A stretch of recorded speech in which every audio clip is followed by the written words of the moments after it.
Voice opinion में आपका स्वागत है। दोस्तों, संजय सिंह जो पिछले 6 महीना से तिहाड़ में बंद थे, आज उनको अंततः जमानत मिल गई।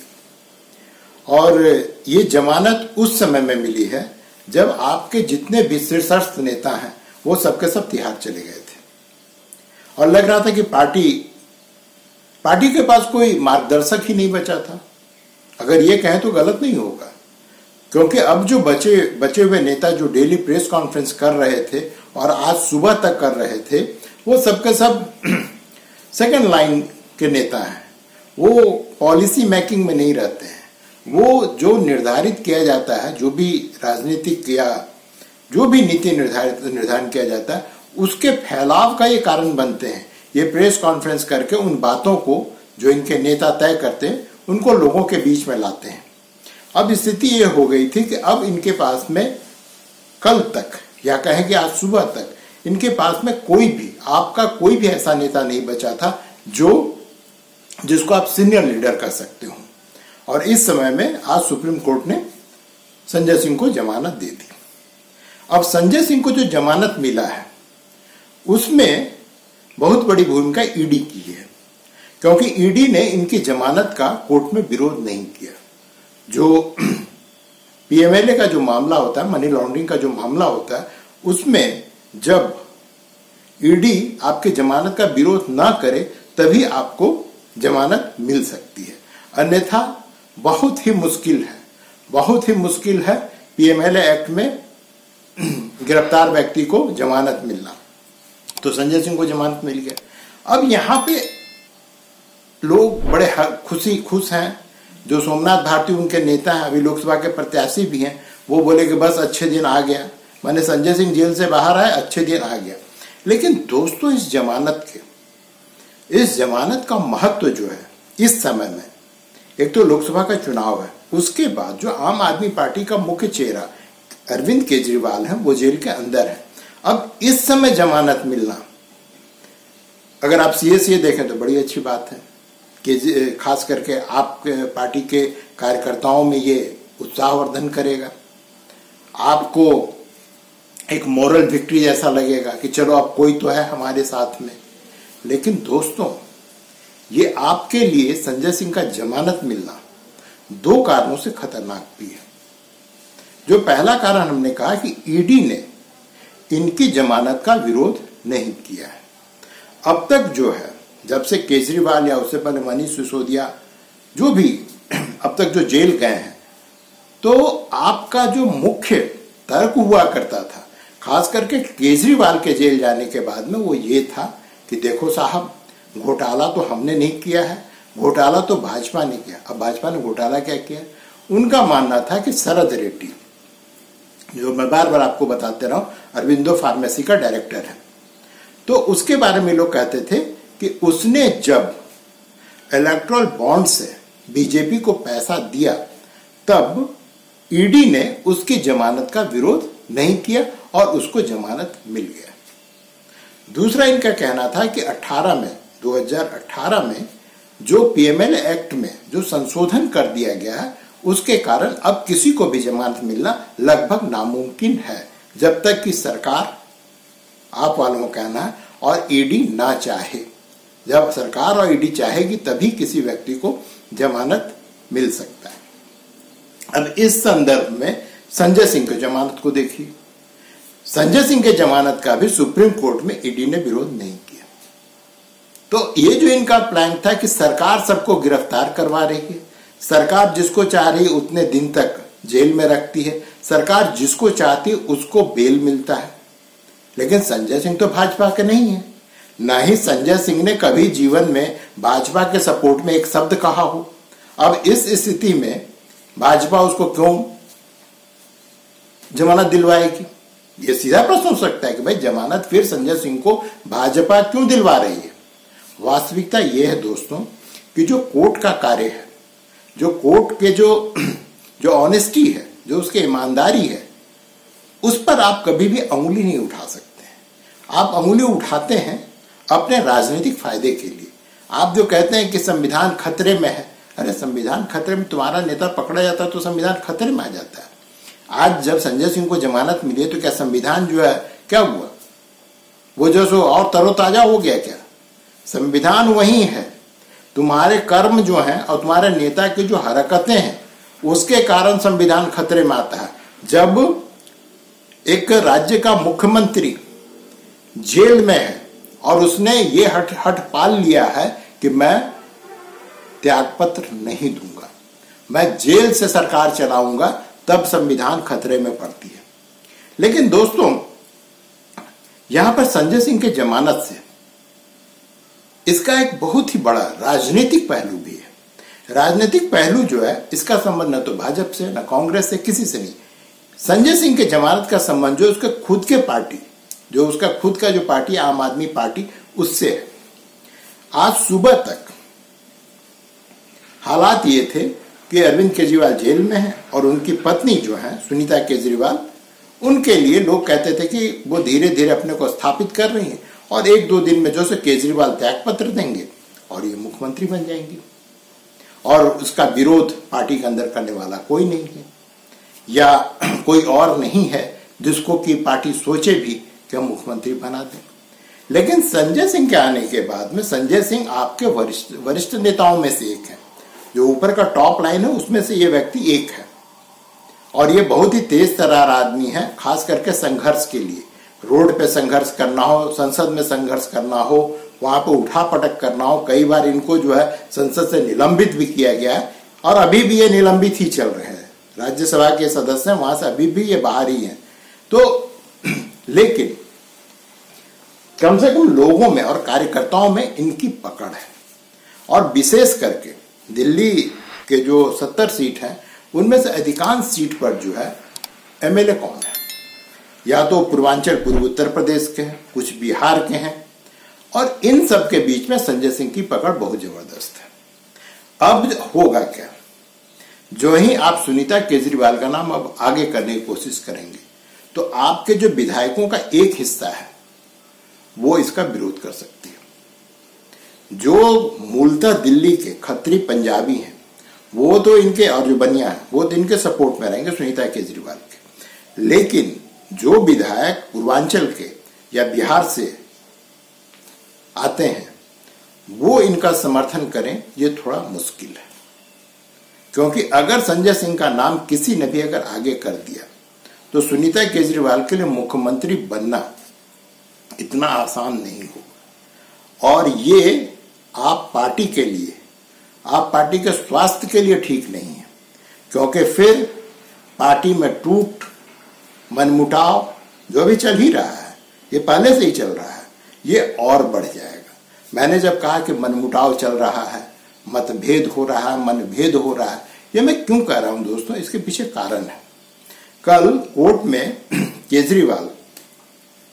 केजरीवाल के हवाले से ईडी के वकील ने जज के सामने कहा कि केजरीवाल ने कहा है कि सौरभ भारद्वाज और आतिशी मारलेना जो है वो डील करती थी विजय नायर को। ये सबको पता है कि विजय नायर जो है इस पूरे शराब घोटाले का जो कहते हैं कि मुख्य आदमी है, किंगपिन नहीं हम कह सकते हैं, मुख्य आदमी है। जो मुख्य आप कहें कार्यकर्ता है, जो इधर से उधर दोनों तरफ की बात, एक तरफ की बातें दूसरी तरफ मतलब जो साउथ लॉबी है उसके पास में रखता है और वसूली करता था। अब केजरीवाल कह रहे हैं कि भैया मैं इसको डील नहीं करता था विजय नायर को डील करती थी आतिशी मारलेना और सौरभ भारद्वाज।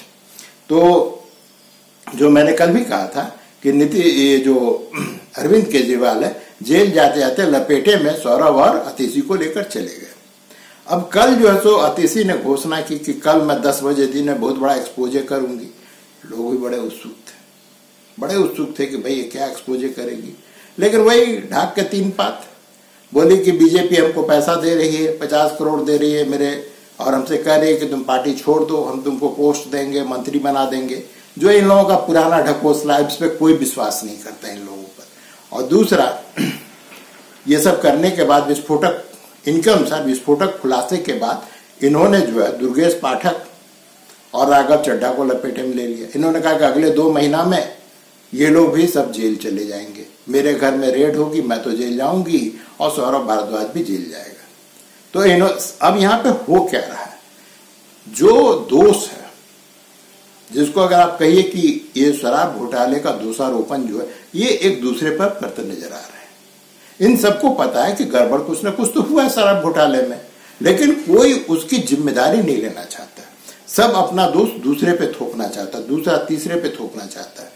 और ये किसी भी पार्टी के लिए, कोई भी पार्टी हो, आज आप है या कोई भी पार्टी हो, उसके स्वास्थ्य के लिए ठीक नहीं है।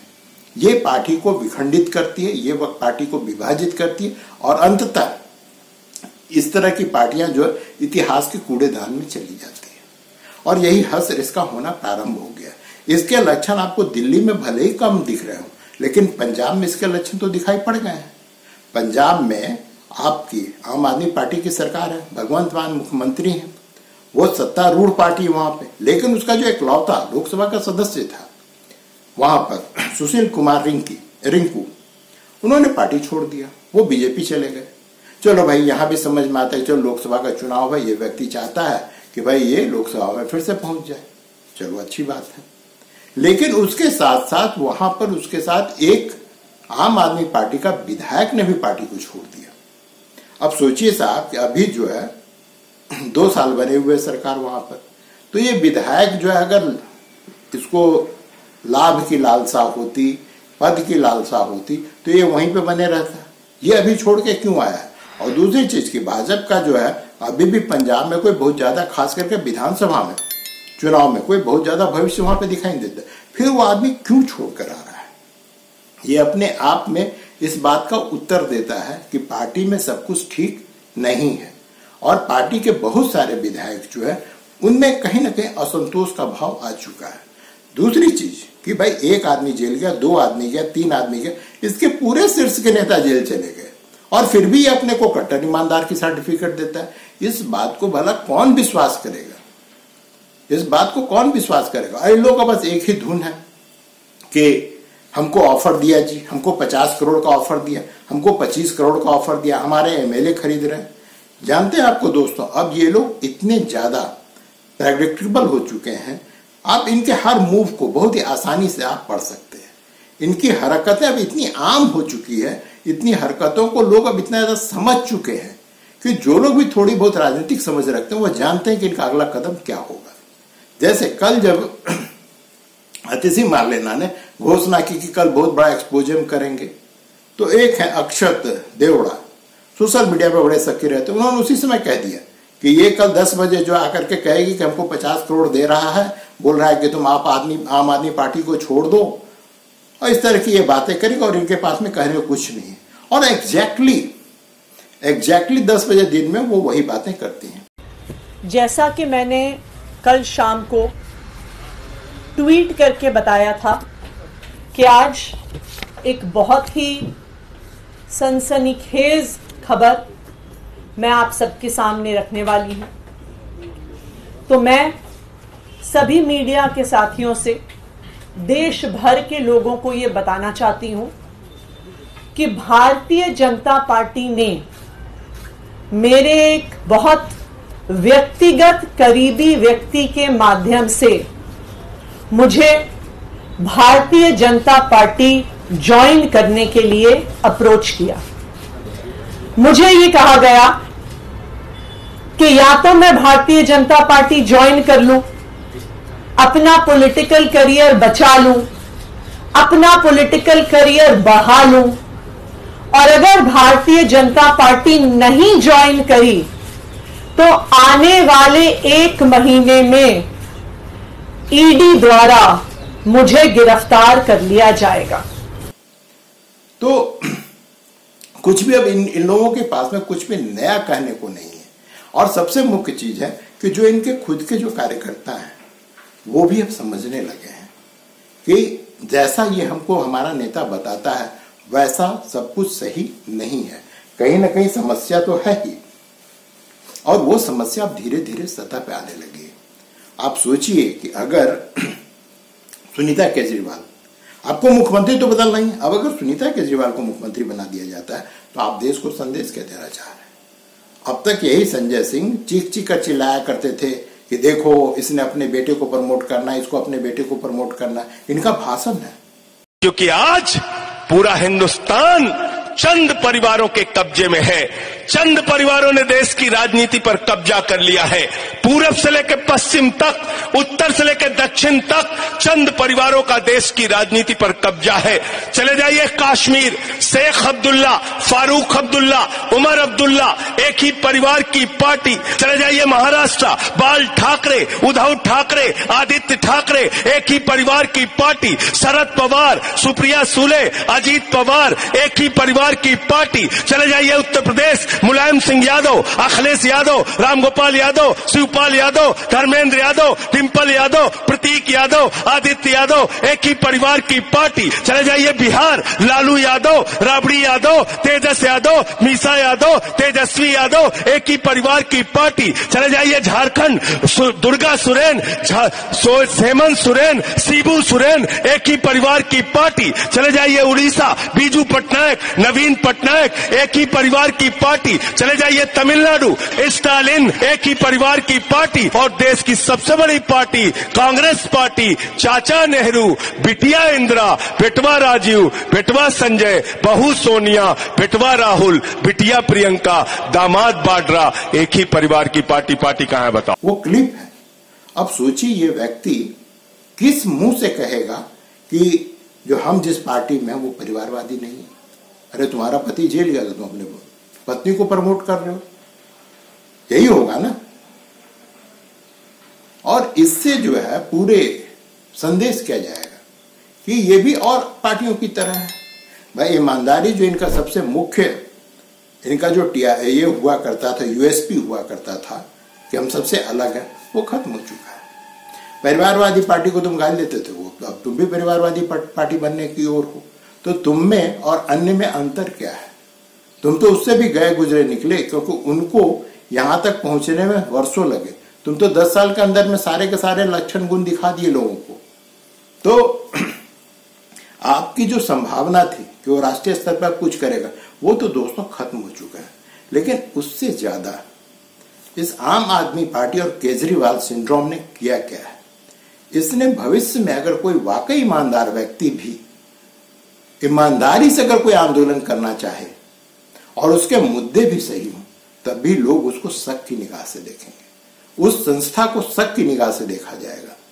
ये अन्ना और उसका चेला ही केजरीवाल, इसने कम से कम अगले 20, 25, 30 साल तक के लिए भारत में किसी भी प्रकार की बड़ी आंदोलन की संभावना को ही खत्म कर दिया है। और ये किसी भी देश के स्वास्थ्य के लिए अच्छा नहीं है। क्योंकि आप अगर सही बात पे भी आंदोलन करते हैं और लोग आप पे शक करते हैं, तो ये देश हित में नहीं है दोस्तों। आज के लिए दोस्तों बस इतना ही। वीडियो देखने के लिए धन्यवाद। हो सके तो वीडियो को लाइक कीजिए, सब्सक्राइब कीजिए। मिलते हैं फिर अगले अंक में। तब तक के लिए दोस्तों धन्यवाद।